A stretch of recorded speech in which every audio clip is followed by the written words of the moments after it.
Hello friends, आज का हमारा क्लास है बेसिक कॉन्सेप्ट ऑफ अकाउंट पे। इसमें सबसे पहले हम ये देखेंगे कि अकाउंट जनरली बनाया किस लिए गया है। तो इसमें सबसे पहले अकाउंट के बारे में जानने से पहले हमें ये जानना पड़ेगा कि अकाउंट किस चीज़ के लिए बनाया गया है। तो इसमें सबसे पहला पॉइंट हम देते हैं ट्रांजैक्शन का। ट्रांजैक्शन क्या होता है? ट्रांजैक्शन वैसी एक्टिविटीज़ होते हैं जो कि टू पार्टीज के बीच किए गए हों, जो कि दो व्यक्तियों के बीच किया गया हो। ठीक है। तो ट्रांजैक्शन जो होता है जनरली एक इंसान जो होता है, एक बेसिक इंडिविजुअल पर्सन जो होता है, वो दो तरीके का ट्रांजैक्शन करता है। ठीक है। पहला ट्रांजैक्शन होता है economic transaction. Economic transaction means वैसा ट्रांजैक्शन जिसका मेजरमेंट जो होता है वो मनी से किया जाता है। मतलब कि आप अपने जितने भी जो भी एक्टिविटीज़ कर रहे हैं और जो आप पैसे कमाने के लिए कर रहे हैं, तो वो आपका इकोनॉमिक ट्रांजैक्शन कहलाता है, जिसे हम मॉनेटरी ट्रांजैक्शन भी कहते हैं। जनरली मॉनेटरी ट्रांजैक्शन में वैसे ट्रांजैक्शन आते हैं जो कि आप पैसे कमाने के पर्पज़ से करते हैं। जैसे कि आप कोई बिज़नेस कर रहे हैं तो बिज़नेस करने के लिए हम पैसे कमाने के लिए करते हैं, तो पैसे कमाने के लिए अगर वो काम किया गया तो इकोनॉमिक ट्रांजैक्शन में आएगा। लेकिन जैसे ही अगर हम कोई मनी ट्रांजैक्शन अपने पर्सनल लाइफ में करें, जैसे अपने घर में किसी पैसे का यूज कर रहे हैं, तो वो हमारा इकोनॉमिक ट्रांजैक्शन के अंतर्गत नहीं आता। तो कोई भी इकोनॉमिक ट्रांजैक्शन के अंतर्गत मॉनेटरी ट्रांजैक्शन तभी आएगा जो कि आपके इकोनॉमिक एक्टिविटी से रिलेटेड होना चाहिए। दूसरा है non economic transaction. Non economic transaction में आएगा वैसा ट्रांजैक्शन जो आप पैसे कमाने के पर्पज़ से नहीं करते। तो यहाँ पे मॉनेटरी ट्रांजैक्शन क्या है? तो यहाँ पे मैंने इसे डिफाइन किया है कि a monetary transaction is one of which related on receipt and payment. Monetary transaction में वैसे एक्टिविटीज़ को दिया जाता है जिसका रिलेशन जो होता है वो कैश या चेक या कैश या चेक के इक्विवेलेंट किसी भी चीज़ के द्वारा रिसिप्ट और पेमेंट के लिए किया जाता है। और वैसे ही ट्रांजैक्शन को आप जनरली जानेंगे कि अगर आप कोई इकोनॉमिक एक्टिविटी कर रहे हैं और वो इकोनॉमिक एक्टिविटी कैश, चेक या किसी भी रूप में अगर वो आपको रिसिप्ट हो रहा है या वो पेमेंट हो रहा है, अगर वो आपके वो इकोनॉमिक एक्टिविटी से रिलेटेड है, तो वो उस इकोनॉमिक एक्टिविटीज़ का फाइनेंशियल ट्रांजैक्शन कहलाता है। तो देखिए, मैंने आपको फाइनेंशियल ट्रांजैक्शन के बारे में यहाँ हमने डिफाइन किया है कि ये financial transaction is a communication between buyer and seller. मतलब फाइनेंशियल ट्रांजैक्शन वैसा ट्रांजैक्शन होता है जो कि एक बायर और सेलर के बीच कम्युनिकेशन को बतलाता है। जैसे फॉर एक्सचेंज ऑफ गुड्स, ये सामान के बदले हो सकता है, या अगर आप किसी को कोई सर्विस प्रोवाइड कर रहे हैं तो वो सर्विस के दौरान आप पैसे का रिसिप्ट या पेमेंट कर रहे हैं, या अगर आप कोई अपने बिजनेस में अपने एसेट्स को ख़रीद रहे हैं तो एसेट्स को ख़रीदने के बदले आप पेमेंट कर रहे हैं। तो ये सारे ट्रांजैक्शंस जो होते हैं वो आपके इकोनॉमिक एक्टिविटीज़ से रिलेटेड होता है। अगर वो आपके इकोनॉमिक एक्टिविटीज से रिलेटेड है और उसमें शामिल किया गया है तो वो आपके इकोनॉमिक एक्टिविटी का फाइनेंशियल ट्रांजैक्शन कहलाता है। अब हम यहाँ देखेंगे अकाउंटिंग। अकाउंटिंग क्या होता है? जनरली अकाउंटिंग में वो सारा इकोनॉमिक एक्टिविटीज़ जो भी आप अपने बिजनेस के अंतर्गत करते हैं, आप अपने प्रोफेशन के अंतर्गत करते हैं, उस चीज़ को आइडेंटिफाई करना होता है। सबसे पहले हम उसके ट्रांजैक्शन को आइडेंटिफाई करते हैं। अगर वो आपका फाइनेंशियल नेचर ट्रांजैक्शन है तो उसकी आइडेंटिफिकेशन करने के बाद हम उसकी रिकॉर्डिंग करेंगे। फिर उसे बाय नेचर सारे ट्रांजैक्शन, जितने भी ट्रांजैक्शन होते हैं, उसे बाय नेचर उसे क्या करते हैं, अलग अलग भागों में दिखाते हैं। उसके बाद आपके बुक्स ऑफ अकाउंट, आपके बिजनेस में, आपके इकोनॉमिक एक्टिविटीज़ में ट्रांजैक्शन बहुत अधिक मात्रा में होती है, तो उसे छोटे मोटे संक्षेप के रूप में हम लोग दिखाते हैं, जिसे हम लोग समराइज करते हैं। तो यहाँ पे हमने अकाउंटिंग का एक डेफिनेशन दिया है कि accounting is an art of identifying, recording, classifying, summarising the financial nature transaction, then analysing in significant manner. तो यहाँ पर मैंने आपको बताया कि अकाउंटिंग एक कला है जो कि आपके फाइनेंशियल नेचर के ट्रांजैक्शन को पहले आइडेंटिफाई करता है, फिर जैसे ही वो फाइनेंशियल नेचर ट्रांजैक्शन के अंतर्गत आएगा उसे रिकॉर्ड किया जाएगा, उसको रिकॉर्ड करने के बाद उन सारे ट्रांजेक्शन को नेचर वाइज क्लासीफाई किया जाता है, बांटा जाता है अलग अलग ग्रुपों में। उसके बाद आपके इकोनॉमिक एक्टिविटीज में ट्रांजेक्शन्स बहुत ज़्यादा होते हैं, जिसको वो समरी के रूप में वो जितना शॉर्ट करके वो दिखा सकता है। तो यहाँ पे अकाउंटिंग का काम क्या है? अकाउंटिंग का काम है कि सारे ट्रांजेक्शन को, इन सारे प्रोसेस से जितने भी फाइनेंशियल नेचर ट्रांजेक्शन्स होते हैं, उन ट्रांजेक्शन्स को इन प्रोसेस के दौरान करने के दौरान वो आसानी पूर्वक उस चीज़ को एनालाइज करता है। एनालाइज मतलब आप उसको जितने इजी से इजी वे में आप उसे रिप्रेजेंट कर सकते हैं, ठीक है। तो ये जो जितने भी सारे प्रोसेसेस होते हैं ये आपके अकाउंटिंग के अंतर्गत आता है। अकाउंटिंग को बिजनेस का लैंग्वेज भी माना जाता है। मैंने यहाँ लिखा है it is also called as language of business. अब यहाँ पे मैंने आपको बताया है कि अकाउंटिंग के कितने टाइप्स हैं। अकाउंटिंग के जनरली 7 टाइप्स होते हैं, लेकिन उन 7 टाइप्स में यहाँ पे मेनली 4 को यहाँ पर शो किया जाता है। पहला है आपका फाइनेंशियल अकाउंटिंग। तो फाइनेंशियल अकाउंटिंग क्या है? Financial accounting is the most useful branch of accounting. Financial accounting जो होता है वो अकाउंटिंग का पहला ब्रांच माना जाता है, और ये काफ़ी यूजफुल होता है आपके फाइनेंशियल नेचर के ट्रांजेक्शन को एनालाइज करने का, उसको शॉर्ट फॉर्म में शो करने का, और उसके बारे में सारा रिपोर्ट जो कि आपके इकोनॉमिक एक्टिविटी से रिलेटेड फाइनेंशियल नेचर का ट्रांजेक्शन होता है उस चीज़ को रिपोर्ट करता है। इसमें जितने भी इकोनॉमिक एक्टिविटीज़ होते हैं उन सारे फाइनेंशियल नेचर ट्रांजेक्शन को वो क्या करता है? रिकॉर्ड करता है। उसके बाद सेकेंड पॉइंट आता है आपका कॉस्ट अकाउंटिंग। कॉस्ट अकाउंटिंग के अंतर्गत क्या होता है कि कॉस्ट अकाउंटिंग के बारे में करेंगे। Cost accounting is a business practice in which we record, examine, summarise and study the cost spent of any process, service, product. इसमें जनरली ये दिखाया जाता है कि अगर आप कोई ऐसा बिजनेस, जैसे कि ये डिफिनीशन जैसे आप देख रहे हैं कि ये जनरली एक लास्ट पॉइंट पे जाके ये रुकता है कि इसे हम क्या करते हैं, the cost spent on any process, service and product. मतलब कि इसमें जनरली ये देखा जाता है कि आप जो भी इकोनॉमिक एक्टिविटीज़ करते हैं उसमें कॉस्ट कितना खर्च हो रहा है। उसके बाद अगर आप कोई सर्विस प्रोवाइड करते हैं तो सर्विस प्रोवाइड करने के दौरान आपका खर्च क्या होता है, या अगर आपका कोई काम, अगर आप किसी सामान का प्रोडक्शन करते हैं तो उस प्रोडक्शन में आपका एक्चुअल कॉस्ट ऑफ प्रोडक्शन क्या खर्च हो रहा है। मतलब कि ये जनरल सी बात ये दिखाता है कि हम कोई भी इकोनॉमिक एक्टिविटीज अगर करते हैं, अगर वो मेरा ट्रेडिंग इकोनॉमिक एक्टिविटीज़ के अंतर्गत आता है तो उस ट्रेडिंग इकोनॉमिक एक्टिविटीज़ के अंतर्गत हम क्या खर्च करते हैं। उसके बाद अगर हम कोई मैन्युफैक्चरिंग बिजनेस चलाते हैं तो उस मैन्युफैक्चरिंग बिजनेस में अगर हम किसी सामान का प्रोडक्ट करते हैं तो सामान को प्रोडक्ट करने में एक्चुअल कॉस्ट ऑफ प्रोडक्शन खर्च क्या हो रहा है। तो उन सारे खर्चों को ये क्या करता है, एनालाइज करता है, और उसके छोटे छोटे पॉइंट्स, स्टेप हम कॉस्ट अकाउंटिंग में देखते हैं। अब यहाँ पे हम कॉस्ट अकाउंटिंग के बारे में कुछ पॉइंट्स लिखेंगे। यहाँ पे कुछ लिखा हुआ है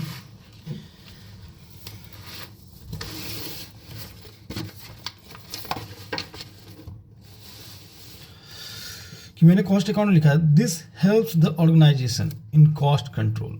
ये क्या चीज़ में हेल्प करता है, किसी भी ऑर्गेनाइजेशन के कॉस्ट कंट्रोल को हैंडल करता है। जैसे कि अगर आप कोई ऑर्गेनाइजेशन चला रहे हैं, चाहे किसी भी बिजनेस का कोई भी फॉर्म चला रहे हैं, तो उसकी लागत को किस तरह से कंट्रोल किया जा सके, और उसके लागत को कंट्रोल करके आप इन फ्यूचर के लिए किस तरह से प्लान तैयार कर सकते हैं, और किसी भी सिचुएशंस में आप किस तरह से नए डिसीजंस ले सकते हैं आप अपने इन फ्यूचर वर्क के लिए। तो यहाँ पर मैंने आपको बताया है कि this helps the organisation in cost controlling and making strategic planning and decision improving cost efficiency. मतलब इसमें ये बतलाया जाता है कि जो भी कॉस्ट आप खर्च कर रहे हैं उसके अकाउंट के तौर पर उसको किस तरह से उसके कॉस्ट को कंट्रोल किया जा सके, और इन फ्यूचर के लिए अगर मैनेजमेंट के द्वारा अगर कोई डिसीजन लेना है या इन फ्यूचर हमें कोई काम करना है तो उसकी प्लानिंग में क्या खर्च हुआ, इसको और इम्प्रूव करना होता है, ताकि हम अपने कॉस्ट की कैपेसिटी एफिशिएंसी को क्या कर सकें, मिनिमाइज कर सकें, उसको कंट्रोल कर सकें। और कुछ ऐसे जगहों पे अगर हम कुछ खर्च करते हैं जो कि उस ऑर्गेनाइजेशन से रिलेटेड नहीं होता है, तो उस मिस एप्रोप्रिएशंस को ये कंट्रोल करता है। तीसरा पॉइंट आता है आपका मैनेजमेंट अकाउंटिंग। मैनेजमेंट अकाउंटिंग क्या है? तो it is the third branch of accounting. ये अकाउंटिंग का तीसरा ब्रांच माना जाता है। Which deals and presenting the providing accounting information to the management in systematic way. यहाँ पे मैंने आपको बताया कि ये क्या करता है कि ये सबसे पहले अकाउंटिंग की तीसरी ब्रांच मानी जाती है, जो कि आपके अकाउंटिंग के अंतर्गत जो भी आपको इन्फॉर्मेशन चाहिए जिससे कि आप अकाउंट मेंटेन कर रहे हो और आपको इन्फॉर्मेशन को आपको और समझने लायक बनाना है, तो उस अकाउंट को हम कितने तरीके से एनालाइज कर सकते हैं, कितने तरीके से उसको शो कर सकते हैं, ये हम मैनेजमेंट अकाउंटिंग में देखते हैं। जनरली कोई भी ऑर्गेनाइजेशन जो होता है अपने बुक्स ऑफ अकाउंट्स के अंदर क्या बनाता है, इनकम स्टेटमेंट तैयार करता है या उसके साथ साथ बैलेंस शीट तैयार करता है। तो इनकम स्टेटमेंट जो होता है वो उस ऑर्गेनाइजेशन के प्रॉफिटेबिलिटी को शो करता है और बैलेंस शीट जो होता है वो उसके फाइनेंशियल पोजीशन को शो करता है। तो जनरली मैनेजमेंट अकाउंटिंग कहता है कि कोई भी ऑर्गेनाइजेशन जो भी अकाउंट मेंटेन करता है उसको किस तरह से रिप्रेजेंट किया जा सके, कितने ईजी से ईजी में रिप्रेजेंट किया जा सके, ताकि उसके थ्रू मैनेजमेंट उसके लिए जो भी डिसीजन लेना चाहता है वो उसके लिए सही हो पाएगा या नहीं। तो इसमें मैनेजमेंट के लिए ये बेटर होता है। उसके बाद चौथा पॉइंट ब्रांच है इसका टैक्स अकाउंटिंग। टैक्स अकाउंटिंग क्या है? तो tax accounting is the fourth branch of accounting. ये ब्रांच का चौथा ब्रांच ये अकाउंटिंग का चौथा ब्रांच माना जाता है, जो कि हमें ये बतलाता है कि अगर कोई पर्सन या वो पर्सन जो है इनकम टैक्स के हिसाब से पर्सन एक इंडिविजुअल व्यक्ति भी हो सकता है, एक बिजनेस ऑर्गेनाइजेशन भी हो सकता है, मतलब कि जितनी भी संस्थाएं जो कि अपने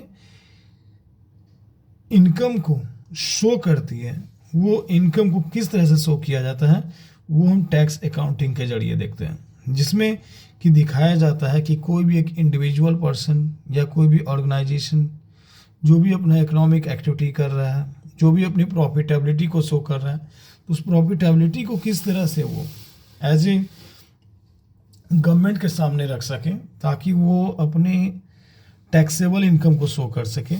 तो वो हमें टैक्स अकाउंटिंग के अंतर्गत पता चलता है, जिससे कि हम टैक्स रिटर्न को भी फाइल कर सकते हैं, उसमें टैक्स किस तरह से पेमेंट किया जाएगा, उसमें इसके थ्रू हम अपने बिजनेस से रिलेटेड कोई भी आपका टैक्सेबल इनकम होता है उसका कैलकुलेशन किस तरह से होगा, उस ऑर्गेनाइजेशन के पीछे टैक्स लायबिलिटी कैसे होगी, उस चीज़ को ये दिखाता है टैक्स अकाउंटिंग के अंतर्गत। तो यहाँ पे आपने देखा कि अकाउंटिंग के 4 ब्रांचेज होते हैं। पहला आपने देखा फाइनेंशियल अकाउंटिंग, दूसरा आपने देखा कॉस्ट अकाउंटिंग, तीसरा था मैनेजमेंट अकाउंटिंग, चौथा है टैक्स अकाउंटिंग। अब यहाँ पे मैं आपको बतलाने वाला हूँ अकाउंट। अकाउंट क्या होता है? अकाउंट मीन्स इसका हिंदी बोलते हैं इसे खाता। सबसे पहले हम ये खाता क्या होता है, तो खाता यहाँ पे कोई भी होता है, जैसे कि खाता किन किन चीज़ों को खोला जाता है। खाता किसी व्यक्ति का होता है जो कि एक इंडिविजुअल पर्सन किसी बैंक में खाते के तौर पे खुलवाता है। उसमें ऑर्गेनाइजेशंस भी होते हैं, जितने भी ऑर्गेनाइजेशंस इकोनॉमिक एक्टिविटीज़ के रूप में चलाए जाते हैं, बिजनेस हो या वो बिजनेस एक फर्म के रूप में हो या एक कंपनी के रूप में हो, तो वो अपने अकाउंट को किस तरह से मेंटेन करेगा। तीसरा पॉइंट है यहाँ एसेट्स। तो एसेट्स क्या होता है?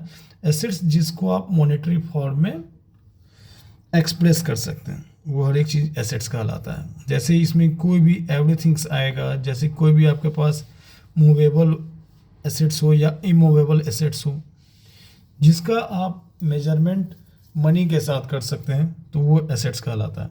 इसमें चौथा पॉइंट आता है इनकम। इनकम के बारे में तो आप जानते ही हैं। उसमें इनकम में क्या होता है कि जितने भी हम रेवेन्यूज़ के रूप में रिसीव करते हैं पैसा और उसके प्रति जो भी खर्च होता है, तो उस रेवेन्यू को उस रेवेन्यू से हम लोग क्या करते हैं कि जो भी एक्सपेंस होता है उससे डिडक्ट करते हैं, तो इसमें इनकम कैलकुलेट होता है। उसके बाद लॉस आप समझते हैं कि जहाँ आपके रेवेन्यू से ज़्यादा आपका एक्सपेंस हो जाए तो वो आपका लॉस कहलाता है। और एक्सपेंस का मतलब है कि आप अपने इकोनॉमिक एक्टिविटीज़ के अंदर जो भी खर्च करते हैं ये आपके एक्सपेंस की कैटेगरी में आएगा। वो एक्सपेंस आपके डायरेक्ट एक्सपेंस के रूप में भी हो सकता है और इनडायरेक्ट के एक्सपेंस के रूप में हो सकता है। तो यहाँ हम एक सबसे पहले अकाउंट का डेफिनेशन देंगे। अकाउंट क्या होता है? तो it means any types of transaction. इसका मतलब होता है कि कोई भी ट्रांजेक्शन जो कि फाइनेंशियल नेचर का हो, ठीक है, जो कि रिलेटेड हो किसी पर्टिकुलर पर्सन से, किसी व्यक्ति से, organisation, assets, income, loss, expense, ETC, to be show in their particular account, that is called accounts. मतलब कि अगर कोई भी ट्रांजेक्शन जो एक व्यक्ति से रिलेटेड हो और उस ट्रांजेक्शन को उसी व्यक्ति के खाते में दिखाना क्या कहलाता है? खाता कहलाता है। जैसे कि एक आम इंसान किसी बैंक में खाता खुलवाता है तो वो अपने बैंक के खाते से जो भी ट्रांजेक्शन करेगा बैंक उसी के अकाउंट में उसका रिकॉर्डिंग करता है, तो वो एक पर्सन का, इंडिविजुअल पर्सन का अकाउंट कहलाता है। वैसे इस डिफिनीशन को अगर हम छोटे छोटे पॉइंट्स में अगर तोड़ें तो यहाँ पे मैंने आपको बताया कि अगर कोई भी ट्रांजेक्शन जो किसी ऑर्गेनाइजेशन से रिलेटेड हो, जो किसी ऑर्गेनाइजेशन से रिलेटेड हो और वो सारे ट्रांजेक्शन उसी ऑर्गेनाइजेशन के अंतर्गत शो करना, ये वो अकाउंट्स कहलाता है। तो यहाँ पे मैंने कहा है कि किसी भी प्रकार का ट्रांजेक्शन जो एक व्यक्ति, संस्था, संपत्ति, आय, व्यय, हानि से संबंधित हो, उससे रिलेटेड जो भी ट्रांजेक्शन आप करते हैं उसी के खाते में दिखलाना खाता कहलाता है। अकाउंट जो होता है जनरली टू टाइप्स का होता है। एक पर्सनल अकाउंट। तो पर्सनल अकाउंट क्या होगा? तो इट मीन्स द एलिमेंट्स और अकाउंट्स विच रिप्रेजेंट पर्सन। मतलब कि इसमें वैसे अकाउंट आएंगे जो कि एक पर्सन को रिप्रेजेंट करता है, एक आम इंसान को रिप्रेजेंट करता है। जैसे किसी व्यक्ति का नाम, जैसे कि आप इसके एग्जांपल्स दे सकते हैं। जैसे हम यहाँ लिख सकते हैं पर्सनल अकाउंट में राम का अकाउंट। तो ये क्या है? ये एक व्यक्ति है, तो ये क्या है? एक पर्सन को रिप्रेजेंट कर रहा है, तो ये क्या है? पर्सनल अकाउंट है।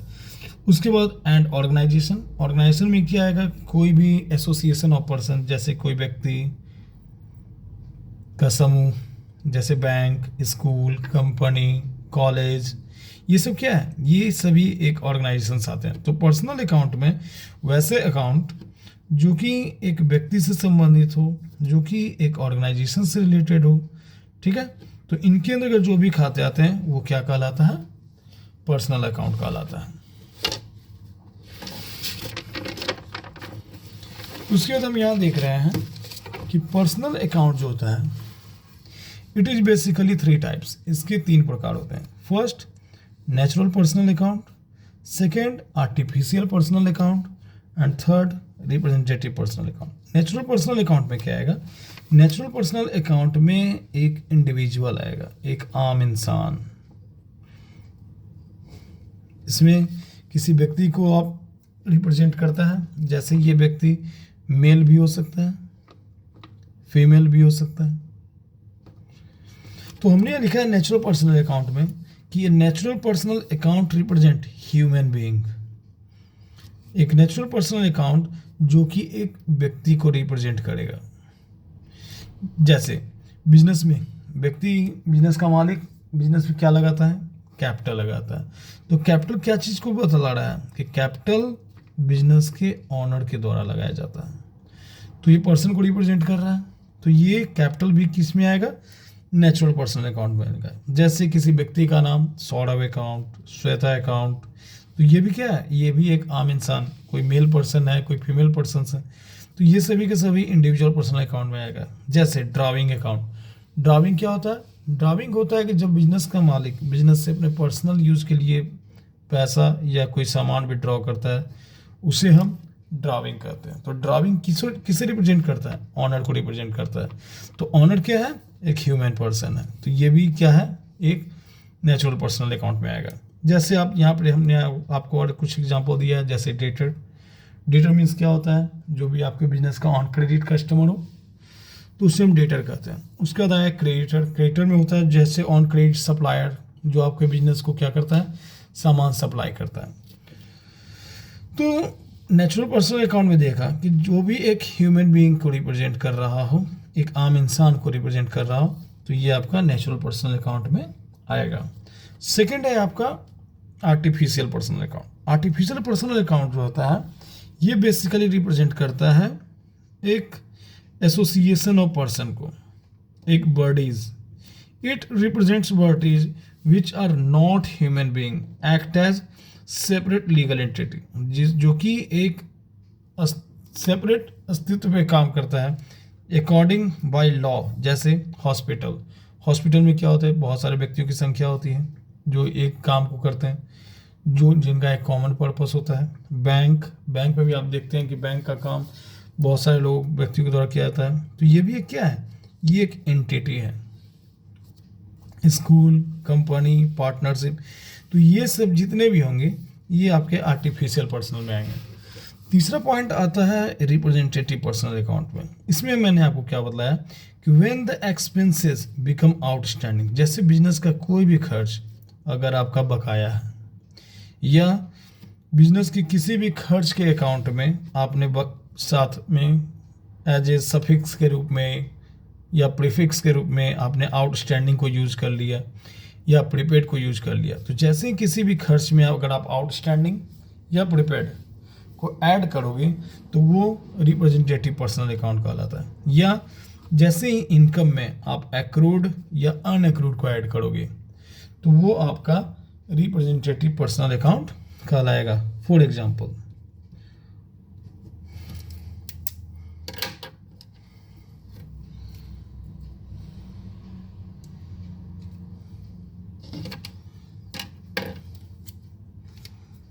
यहाँ एग्जाम्पल के रूप में मैं देख रहा हूं, मान लीजिए सैलरी, क्या है सैलरी। तो सैलरी अगर आप किसी को पेड कर रहे हैं तो ये आपके बिजनेस के लिए क्या है, एक्सपेंस है, ठीक है। उसी तरह अगर आप सैलरी रिसीव्ड कर रहे हैं, आप सैलरी रिसीव कर रहे हैं, तो ये सैलरी आपके बिजनेस के लिए क्या है, इनकम हो गया। तो यहाँ पे अगर आप सैलरी पेड कर रहे हैं तभी ये एक्सपेंस की कैटेगरी में आएगा, अगर आप सैलरी रिसीव कर रहे हैं तब ये इनकम की कैटेगरी में आएगा। लेकिन जैसे ही अगर सैलरी के आपने साथ आउटस्टैंडिंग जोड़ दिया तो यहाँ सैलरी क्या है, क्या है आउटस्टैंडिंग लगा है, तो ये आपका रिप्रेजेंटेटिव पर्सनल अकाउंट कहलाएगा। ये आपका रिप्रेजेंटेटिव पर्सनल अकाउंट कहलाएगा। उसी तरह अगर आप रेंट को अगर आप पेड कर रहे हैं तो वो आपके लिए बिजनेस के लिए क्या होगा, एक्सपेंस का काम करेगा। लेकिन अगर आप रेंट को रिसीव कर रहे हैं तो ये आपके बिजनेस की इनकम को रिप्रेजेंट करेगा, ठीक है। तो अगर हम रेंट के साथ आउटस्टैंडिंग लगा दें या प्रीपेड लगा दिया हमने, किसके साथ, रेंट के साथ, तो रेंट पे जैसे ही हमने इनमें से किसी एक को यहाँ पे ऐड किया, ये रिप्रेजेंटेटिव पर्सनल अकाउंट कहलाता है। उसके बाद आपने यहाँ देखा पर्सनल अकाउंट के 3 टाइप्स। अब यहाँ पे मैं आपको बताने वाला हूँ इम्पर्सनल अकाउंट। इम्पर्सनल अकाउंट क्या होता है, इम्पर्सनल अकाउंट जैसे ही इसके वर्ड से आपके नाम से पता चल रहा है कि वैसा अकाउंट जो कि पर्सनल अकाउंट की कैटेगरी में नहीं आता। Accounts which are not held in the name of person, जो कि एक व्यक्ति के नाम से संबंधित ना हो या एक ऑर्गेनाइजेशन से संबंधित ना हो, उसे हम इम्पर्सनल अकाउंट कहते हैं, ठीक है। तो यहाँ हमने लिखा है कि any account other than personal account, मतलब कि इसमें वैसे अकाउंट आएंगे जो कि पर्सनल अकाउंट की कैटेगरी में नहीं आते हैं, वो हमारा इम्पर्सनल अकाउंट कहलाता है। और इम्पर्सनल अकाउंट को हम 2 कैटेगरीज में बांटते हैं, एक रियल अकाउंट और दूसरा नॉमिनल अकाउंट। तो रियल अकाउंट क्या होता है,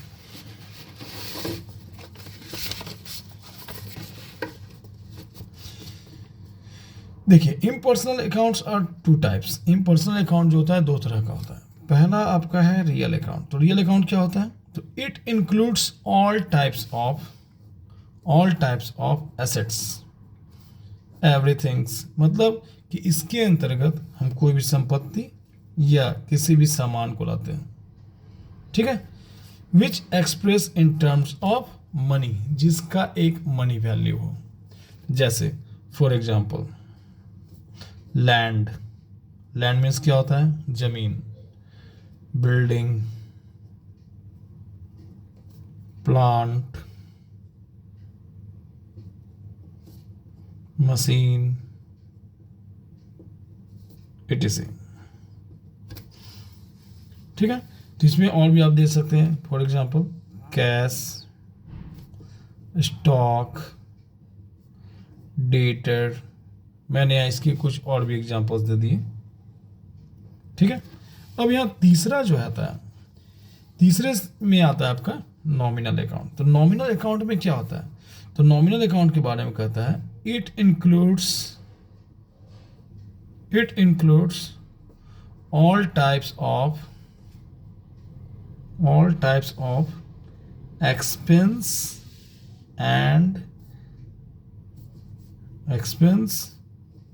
loss, income, etc। मतलब कि नॉमिनल अकाउंट में किसी भी ऑर्गेनाइजेशन से रिलेटेड जो भी खर्च होता है, जो कि उसके इकोनॉमिक एक्टिविटी से रिलेटेड होता है, जो कि उसके बिजनेस में लॉस होता है, या उसके बिजनेस में जो भी इनकम के रूप में काम कर रहा है, तो इन सभी को हम लोग नॉमिनल अकाउंट की कैटेगरी में डालते हैं। फॉर एग्जांपल अगर हम बिजनेस चला रहे हैं और किसी किराए के मकान में चला रहे हैं और हम वहाँ क्या पे कर रहे हैं, रेंट कर रहे हैं, तो रेंट हमारे बिजनेस के लिए क्या होगा, एक्सपेंस होगा। उसी तरह अगर आप स्टाफ रखे हुए हैं और आप उसे सैलरी पे कर रहे हैं, तो सैलरी भी आपके बिजनेस के लिए क्या होगा, एक्सपेंस होगा। तो नॉमिनल अकाउंट में वो सारे ऑपरेटिंग एक्सपेंस जो कि आपके बिजनेस के वर्क के दौरान हो या आपके बिजनेस से रिलेटेड जितने भी डायरेक्ट एक्सपेंसेस के रूप में आता हो, डायरेक्ट एक्सपेंसेस के अंतर्गत आता हो, इनडायरेक्ट एक्सपेंसेस के अंतर्गत आता हो, या अगर आपको कोई कमीशन रिसीव हुआ, कमीशन रिसीव जो कि आपके बिजनेस के लिए क्या है, इनकम होता है। तो जनरली इस अकाउंट के अंतर्गत आपके जितने भी खर्चे, एक्सपेंस, लॉस या इनकम आएंगे वो आपके नॉमिनल अकाउंट के अंतर्गत आएगा। इसके और भी एग्जांपल्स हैं, wages,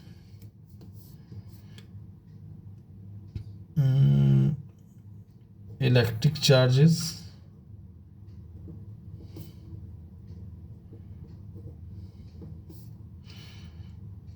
discount, interest,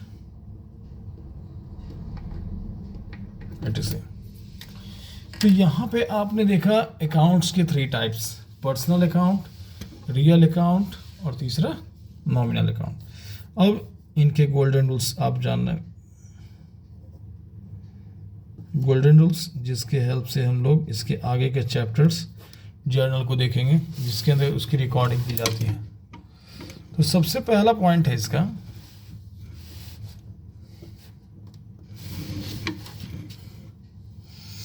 golden rules में पहला पॉइंट आएगा पर्सनल अकाउंट का।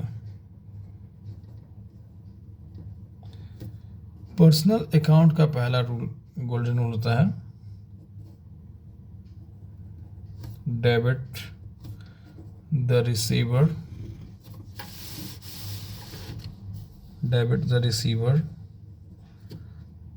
Credit the giver. उसके बाद दूसरा आपका आएगा रियल अकाउंट। ये इसका गोल्डन रूल्स होता है debit what's comes in,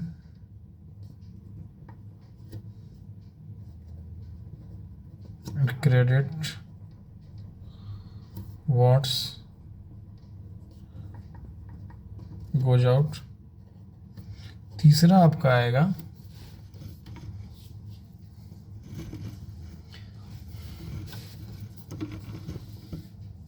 nominal account. Nominal account में आता है all expense and loss are debit and all income and gains are credit. तो आज के इस क्लास में मैंने आपको बताया अकाउंटिंग में उसके ब्रांचेस के बारे में डील किया, जिसे मैंने आपको बताया कि अकाउंटिंग के कितने ब्रांचेज हैं। उसके बाद मैंने आपको बताया यहाँ पे अकाउंट क्या होता है, अकाउंट के अंतर्गत अकाउंट्स के कितने टाइप्स होते हैं। तो ये आपका बेसिक कॉन्सेप्ट ऑफ अकाउंट के अंतर्गत इतनी सारी थ्योरी हुई। अगर आपको ये वीडियो पसंद आया होगा तो इस चैनल को आप सब्सक्राइब कीजिएगा, और जिससे कि मेरा अगला वीडियो आपको आसानी से मिल सके।